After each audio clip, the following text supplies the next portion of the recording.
Seninle düştük yollara, seninle yürüyoruz. Bizi durduramazlar.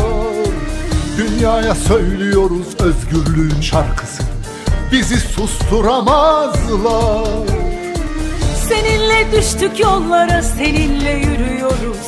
Bizi durduramazlar.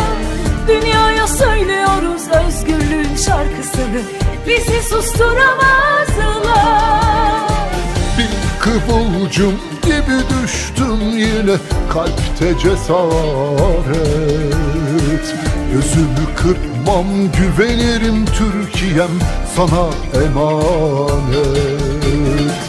Bir kıvılcım gibi düştün yine, kalpte cesaret. Gözümü kırpmam, güvenirim Türkiye'm, sana emanet. Tek millet, tek devlet, tek bayrak dedik elbette. Tek vatan, bir olalım, biri olalım, biri olalım. Doğru zaman, doğru adam. Tek millet, tek devlet, tek vatan dedik elbette. Erdoğan, bir olalım, biri olalım, biri olalım. Doğru zaman, doğru adam.